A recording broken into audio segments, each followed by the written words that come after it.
Good morning students. RBSC online classes में आपका बहुत बहुत हार्दिक स्वागत है। और एक बार फिर से हम आपके सामने लेकर आए हैं आपकी 11th क्लास का हॉर्नबिल पुस्तक का, हॉर्नबिल बुक का पहली पोयम, और उस पोयम का नाम है ए फोटोग्राफ। तो इस वीडियो के अंदर स्टूडेंट्स हम जानेंगे कि इस पोयम का हिंदी ट्रांसलेशन क्या है, इस पोयम में कवि क्या कहना चाहता है, और इसके सारे जो हार्ड मीनिंग्स हैं, जो कि मुश्किल मुश्किल शब्द हैं, उनका भी हम हिंदी अनुवाद इसके अंदर समझेंगे। इस पोयम के भावार्थ को भी हम इस पोयम में, इस वीडियो में समझने की कोशिश करेंगे। तो आइए स्टूडेंट्स, हो जाइए तैयार और हम शुरू करते हैं अपनी इस पोयम को। तो शुरू करते हैं। देखिए, सबसे पहले हम यहाँ पर इस पोयम के नाम को देखते हैं। पोयम का नाम है ए फोटोग्राफ, यानी कि एक तस्वीर। और इस पोयम को लिखने वाली कवित्री, जी हाँ स्टूडेंट्स, ये पोयम एक कवित्री, एक लेखिका ने लिखी है जिसका नाम है शर्ली टॉलसन। और इस पोयम के अंदर ये कवित्री बताना चाहती है कि कैसे जब उसने अपनी मां को खो दिया है तो वह महसूस कर रही है। साथ ही साथ इसमें यह भी बताया गया है कि किस प्रकार से वह एक फोटोग्राफ को जब देखती है तो उसे अपने मां के साथ बिताए हुए कुछ क्षणों की, कुछ पलों की याद आती है। और वह यह भी याद करती है कैसे जब उसकी मां ने इस तस्वीर को देखा था, इस फोटोग्राफ को देखा था, तो उसने उस पुराने समय को याद किया करती है। इस पोयम में यह भी बताया गया है कि किस प्रकार से कवित्री ने अपनी मां को खो दिया है, अब वह उसके साथ में और नहीं है। अर्थात इस कविता में यह बताया गया है कि कवित्री की मां का देहांत हो चुका है। तो आइए स्टूडेंट्स, देखते हैं हम इस पोयम को, और साथ ही साथ इसके हार्ड मीनिंग्स को भी हम सीखेंगे, समझेंगे। और आप समय समय पर इसका एक स्नैपशॉट ले लीजिए ताकि आपको इसके सारे हार्ड मीनिंग्स भी पता लग जाए। आइए स्टूडेंट्स, शुरू करते हैं अपनी पोयम को। और पहली लाइन में लिखा है, देखिए, the cardboard shows me how it was. यह कार्डबोर्ड मुझे दिखाता है कि यह कैसा था। अब ये कार्डबोर्ड जो शब्द है, देखिए स्टूडेंट्स, कार्डबोर्ड जो शब्द आया है यहां पर, उसका अर्थ है तस्वीर। वैसे तो फोटोग्राफ को हम तस्वीर कहते हैं, लेकिन इस पोयम में कार्डबोर्ड शब्द को तस्वीर कहा गया है। ऐसा क्यों कहा गया है? ऐसा इसलिए बताया गया है कि पुराने समय में अक्सर जो फोटोज होती थी, तस्वीरें जो होती थी, उन्हें एक मोटे गत्ते के ऊपर, कार्डबोर्ड के ऊपर चिपका दिया जाता था और उसे एल्बम में लगाया जाता था। पहली बात। दूसरी बात, ऐसा क्यों कहा गया है? ऐसा इसलिए कहा गया है कि वह जो तस्वीर है वो बहुत पुरानी हो चुकी है, उसका रंग लगभग उड़ चुका है और अब वह एक महज गत्ते के समान दिखाई दे रही है, एक कार्डबोर्ड के समान दिखाई दे रही है। इसलिए कवित्री यहां पर उस तस्वीर को कार्डबोर्ड कहकर पुकारती है। देखिए आगे, When the two cousins went paddling, जब दो चचेरी बहनें, कजिन्स का मतलब है चचेरी या ममेरी बहनें, चचेरी या ममेरी बहनें, गर्ल्स का मतलब यहां पर लड़कियां हैं, और लड़कियों के अर्थ क्या है? लड़कियों का अर्थ है बहनों से लिया गया है। अगली बात, अगला जो शब्द है वो है पैडलिंग। पैडलिंग का अर्थ होता है छप छपाना या पानी में पैरों को मारना। हम लोग पानी में, हल्के पानी में, कम पानी में जब पैरों को मारते हुए चलते हैं तो उसे छप छपाना कहते हैं। और यहां पर पैडलिंग का अर्थ भी वही दे रहा है। तो यहां लिखा है, When the two cousins went paddling, जब दो चचेरी बहनें पानी में पैरों को छप छपाते हुए जा रही हैं, चल रही हैं। Each one holding one of my mother's hand, दोनों ने ही मेरी मां के हाथों को पकड़ा हुआ है। होल्डिंग मतलब पकड़े हुए, यहां पर होल्डिंग का अर्थ है पकड़े हुए हैं। ठीक है, अब यहां देखिए, मदर क्या है?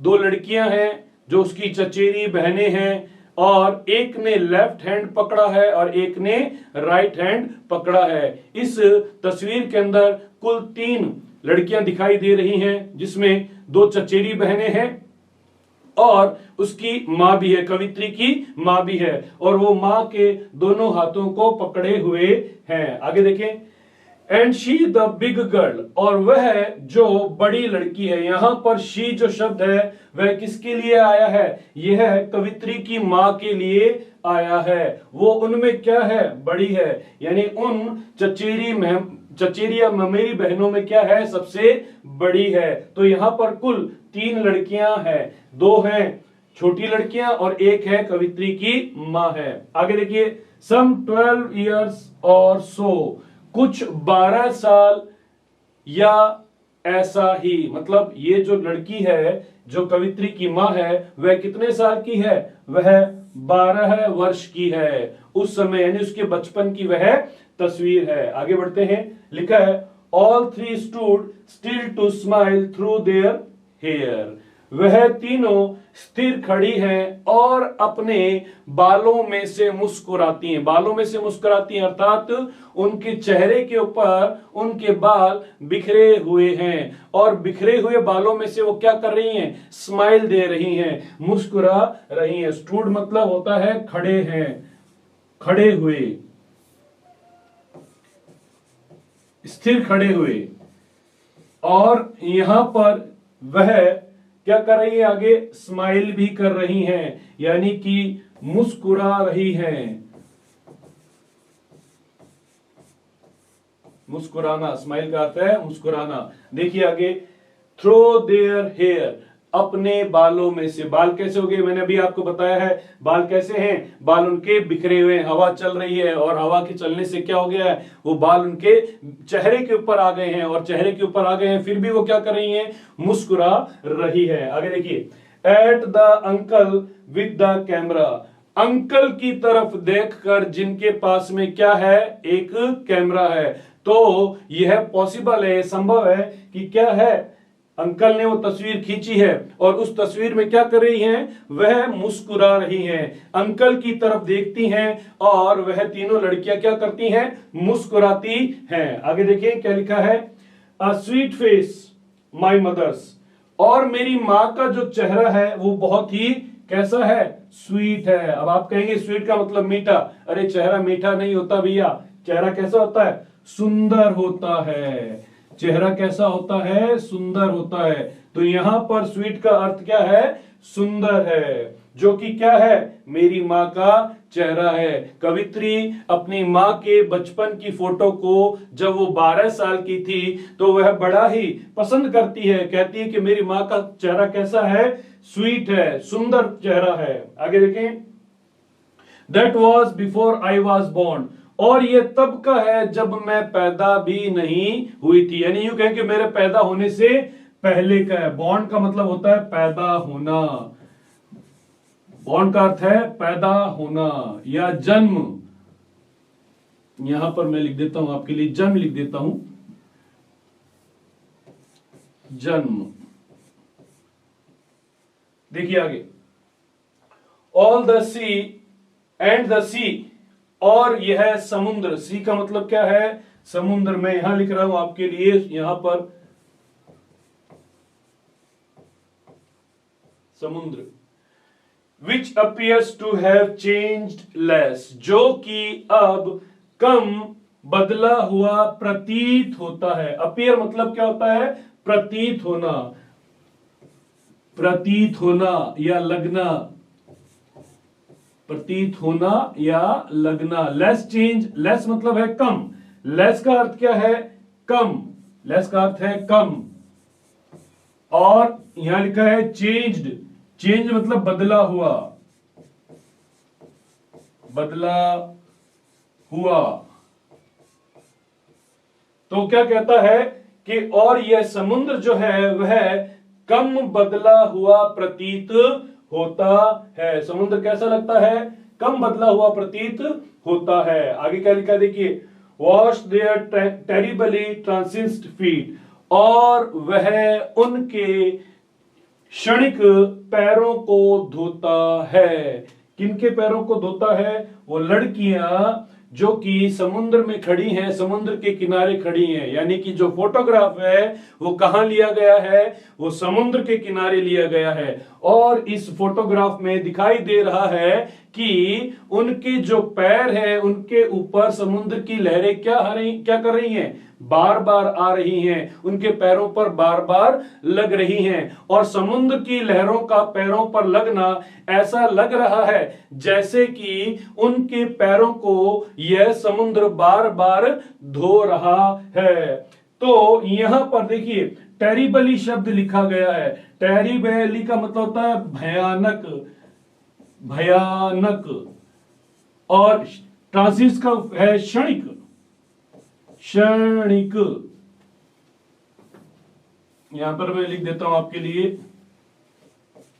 क्षणिक, यानी कि जो कम समय तक रुकता है। ठीक है, यहां पर बताया गया है कि कैसे मनुष्य जो है उसका जीवन क्षणिक है और उनके पैरों को वो क्या कर रहा है, धो रहा है। तो स्टूडेंट्स सबसे पहले जल्दी से इसका एक स्क्रीनशॉट ले लीजिए और फिर हम आगे बढ़ते हैं अगले स्टैंजा की तरफ, उस पोयम को फिर से एक्सप्लेन करने के लिए। तो स्टूडेंट्स आगे बढ़ते हैं हम लोग और देखते हैं इसका अगला एक्सट्रैक्ट। अगला एक्सट्रैक्ट में क्या लिखा है, देखिए यहां पर हम शुरू करते हैं अपने पोयम को। लिखा है सम 20-30 ईयर्स लेटर, कुछ 20 या 30 वर्ष बाद।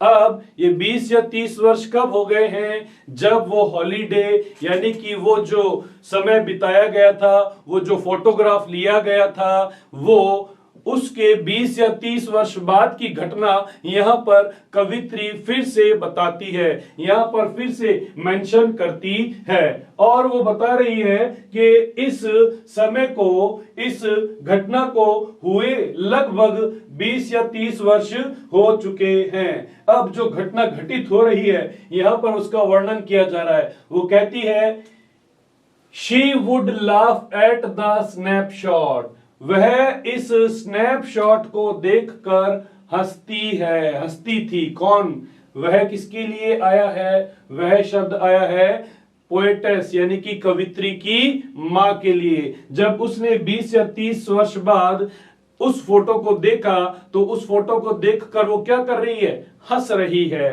ठीक है, यहां पर स्नैपशॉट का प्रयोग किया गया है। स्नैपशॉट का अर्थ क्या है, तस्वीर। तस्वीर के लिए यहां पर स्नैपशॉट शब्द प्रयोग किया गया है। अब आगे देखिए क्या लिखा हुआ है, वो क्या कहती है। देखिए यहां पर एक लाइन इन्वर्टेड कोमा में लिखी गई है। इन्वर्टेड कोमा में लिखने का अर्थ क्या है, यानी कि यह उसकी मां के शब्द हैं। जब उसकी मां ने उससे बात की और उसे ये बताया तो उसने क्या बोला, क्या कहा, यहां पर वो एज इट इज लिख देती है। लिखती है सी बैटी एंड डॉली, देखो बैटी और डॉली को, यानी कि उसके साथ में जो दो चचेरी बहनें थी, कजन सिस्टर्स थी, उनका नाम क्या है, उनका पहली लड़की का नाम है बैटी और दूसरी लड़की का नाम क्या है, दूसरी लड़की का नाम है डॉली। ठीक है, आगे देखिए क्या लिखा हुआ है, शी वुड से। अब देखिए स्टूडेंट्स यहां एक और काम की बात, ये शी ऊपर कॉमा और डी ये लिखा है, इसका अर्थ क्या है, इसका अर्थ इसे हम शॉर्ट में लिख देते हैं, इसको लिखते हैं शी वुड। और जब इसको शॉर्ट में यानी संक्षेप में लिखेंगे तो क्या हो जाएगा, शी कॉमा डी। ठीक है, इसे शी वुड कहते हैं, शॉर्ट में लिखा गया है ये। आगे देखिए क्या लिखा है, and look how they dressed us for the beach. और उसकी मां क्या कहती है, लेखिका पोएटेस की मां क्या कहती है, कहती है और देखो उन्होंने हमें कैसे कपड़े पहनाए हैं बीच के लिए। ठीक है, ड्रेस्ड का मतलब है वस्त्र या कपड़े, कपड़े पहनाना। अब यहां पर देखिए इसमें ईडी लगा हुआ है, यानी कि ये क्या बन गई है, वर्ब बन गई है। कौन सी, सेकंड बन गई है। कैसे, क्योंकि इसमें कपड़े पहनाने का अर्थ आ रहा है, कपड़े पहनाए। ठीक है, देखिए आगे क्या लिखा है, आगे लिखा है बीच। बीच का क्या मतलब होता है, बीच का मतलब होता है समुद्र का किनारा, समुद्र तट। को हम बीच कहते हैं। आगे देखिए ये क्या कह रही है उसकी माँ, उसकी माँ कह रही है, वो हंसती है इस बात पे, किस चीज पे, कि उन्होंने हमें किस प्रकार के कपड़े पहना दिए हैं बीच पर ले जाने के लिए। अब आगे देखिए क्या लिखा है, the C holiday was her past, समुद्र पे बिताया गया हॉलीडे, अवकाश, हॉलीडे मतलब अवकाश, यहां पर मैं लिख देता हूं आपके लिए अवकाश, समुद्र पे बिताया गया अवकाश उसका पास्ट था। किसका पास्ट था? कवित्री की मां का पास्ट था। इतनी बात हो गई थी। अब यहां फिर से कवित्री अपनी बात, अपने मन की बात यहां पर बोल रही है, अपने मन के भावों को यहां पर कवित्री बताती है। क्या कहती है? वो कहती है कि समुद्र पर बिताया गया वह अवकाश उसका पास्ट था। किसका पास्ट था? कवित्री की मां का पास्ट था। पास्ट मतलब भूतकाल था। मैं यहां लिखता हूं आपके लिए भूतकाल था। माइन इज हर लाफ्टर, और मेरा पास्ट उसकी हंसी है। किसकी हंसी है? मां की हंसी है, कवित्री की मां की हंसी है। अर्थात कवित्री की मां इस वक्त उसके साथ में नहीं है, कवित्री की मां का देहांत हो चुका है। और जब उसने तस्वीर को देखा था, ठीक है, और जब तस्वीर को देखते हुए वो हंसी थी, वो हंसी अब उसकी यादों में बसी हुई है। और ये हंसी ही क्या है? ये हंसी ही उसका भूतकाल है। किसका? लेखिका का भूतकाल है। लाफ्टर का मतलब है हंसी। आगे देखिए लिखा है, both ray with the laboured ease of loss. Ray का, बोथ का मतलब है दोनों। दोनों कौन? अब ये दोनों की बात कर रही है। कब की? जब लेखिका की मां, कवित्री की मां क्या थी? जीवित थी, तब की बात कर रही है। बोथ, कवित्री की मां और कवित्री दोनों के बारे में बात करती है। क्या करती है? बोथ रे, रे मतलब होता है ऐंठना, ऐंठ जाना, ऐंठना, ठीक है, ऐंठना या अकड़ जाना। चेहरा अकड़ जाता है, हाथ अकड़ जाता है, हाथ में ऐंठन आ जाती है, उसको रे कहते हैं। आगे देखिए, विद द लेबर्ड, लेबर्ड का मतलब होता है श्रम, ठीक है, मेहनत। मैं यहां लिखता हूं आपके लिए श्रम। ईज, ईज का मतलब होता है सहज, यहां लिख देता हूं मैं आपके लिए सहज शब्द। ईज का अर्थ है सहज, ठीक है। लॉस मतलब खो जाना, खोना, खो जाना, ठीक है। आगे देखिए, अब इस लाइन को हम पढ़ते हैं। Both ray with the laboured ease of loss, दोनों ही इस क्षति को भरने के लिए जो अपने चेहरे को ऐंठते हैं, उससे क्या हो गए हैं?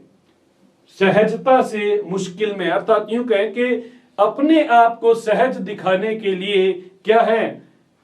बड़े ही श्रम करते हैं, बड़ा ही मेहनत करते हैं। सहज क्यों दिखाना चाहते हैं? सहज इसलिए दिखाना चाहते हैं कि कवित्री की मां ने अपने बचपन के अच्छे समय को खो दिया। उसका जो वो हॉलीडे था, वो जो अवकाश था, वो क्या हो गया है? जा चुका है। इस चीज को वह क्या करती है? अभी भी मिस करती है, और उसको मिस करती है, लेकिन जब वो दूसरों को दिखाती है तो अपने आप को सहज दिखाना चाहती है। और इस सहज दिखाने के द्वारा क्या होता है? उसके चेहरे के ऊपर क्या आती है? ऐंठन आ जाती है।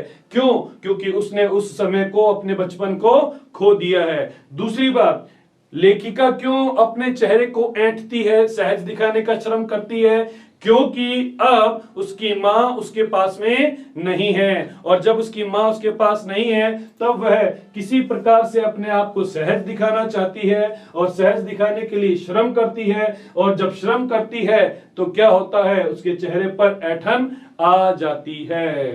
ठीक है स्टूडेंट्स, तो ये था हमारा सेकंड का स्टैंजा। अब देखिए लास्ट स्टैंजा। लास्ट स्टैंजा क्या बता रहा है? यहां पे क्या लिखा है देखिए, She would been dead nearly as many years. उसे मरे हुए लगभग इतना समय हो चुका है। किसे मरे हुए? लेखिका की कवित्री की जो माँ है उसको मरे हुए, उसका देहांत हुए काफी समय हो गया है। अभी कितना समय हो गया है यहां पर आगे देखिए, एज दैट गर्ल लिव्ड, जितना समय वो लड़की जीवित थी। कितने जीवित थी वो लड़की, हमने पहले स्टेंजा में देखा था, वो लड़की के जीवन को बताया था। वो सबसे बड़ी लड़की यानी लेखिका की माँ कितने साल की थी? 12 साल की। कब? उस फोटोग्राफ में। तो वहां पर कह रही है कि उस लड़की को मरे हुए, यानी कि उसकी माँ को मरे हुए इतना ही समय हो गया जितना कि वह जीवित थी, यानी 12 साल उसको मरे हुए हो चुके हैं। लगभग 12 साल उसको मृत्यु को हो गए हैं। आगे देखिए क्या लिखा है, एंड ऑफ दिस सर्कमस्टेंस, और इन परिस्थितियों में। सर्कमस्टेंस मतलब होता है परिस्थितियों में, परिस्थिति या हालात हम कहते हैं। यहां मैं आपके लिए दोनों ही शब्द लिख देता हूं, हालात। इन हालात में देयर इज नथिंग टू से एट ऑल, अब कहने के लिए कुछ भी नहीं रह गया है, कुछ भी शेष नहीं रहा है कि कुछ बताया जाए। ना तो लेखिका के पास में कुछ कहने के लिए है, क्योंकि लेखिका की मां, कवित्री की मां क्या हो गई है? मर गई है। और उसकी मां के पास भी कहने के लिए कुछ नहीं है, क्योंकि वो तो पहले से ही लगभग 12 साल पहले ही मृत्यु को प्राप्त हो चुकी है। अब आगे देखेंगे क्या लिखा है, इट्स साइलेंस साइलेंस, और इसका सन्नाटा, इसकी शांति भी क्या है? शांत है। ये जो पहला साइलेंस है ये नाउन की तरह काम कर रहा है, इसका अर्थ है शांति, ठीक है।